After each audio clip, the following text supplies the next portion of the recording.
Баршаңызға қайырлы күн достар, сіздермен Айткүл. Бүгін мен сіздерге ерекше тағам түрі Қызыл ханымның рецептісімен бөлісетін боламын. Өте жұмсақ және дәмді болып шығады. Ол үшін бізге пияз, картоп, асқабақ керек болады. Асқабағымызды және картопымызды теркадан өткізіп аламыз.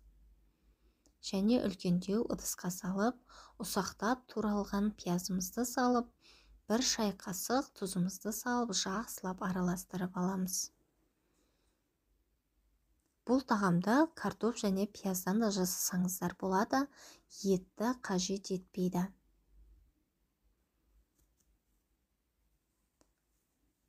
Қамырымызды дайындап аламыз. Ол үшін 200 грамм суға 1 шай қасық тұзымызды салып, жақсылап араластырып алып, ұнымызға құямыз.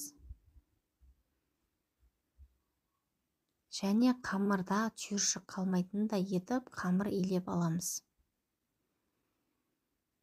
Қамырымыз жұмсақ немесе қатты болуы керек емес, орташа етіп илеп аламыз. Және 15 минутқа тұндырып қоямыз.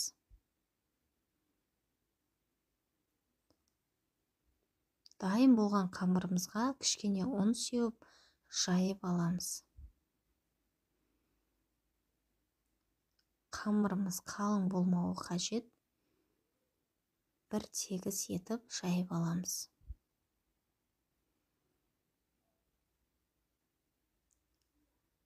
Қамырымызға сұйық майымызды жағып аламыз. Барлық жеріне жағып шығамыз.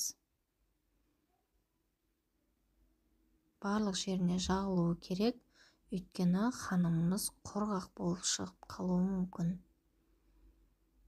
Бұл ханымды өзбектің базар ханымы деп те атайды. Өте жұмсақ болып шығады. Сосын салмамызды саламыз. Салмамызды да барлық жеріне жағып шығамыз. Мен қамырды 4-ке бөлдім. 4-ке бөліп, оны орап аламыз.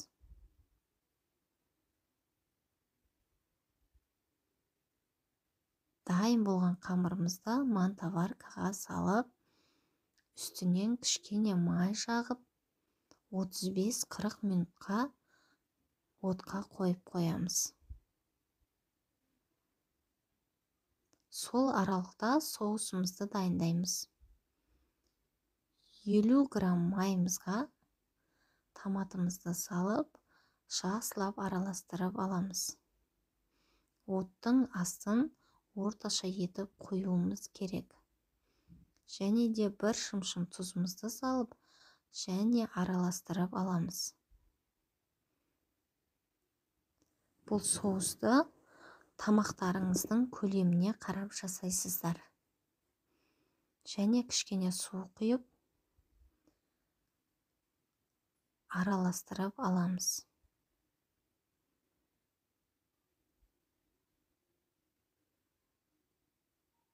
Орташа отта қайнауын күтіп, барлық жері қайнаған соң, бетін жауып қоямыз.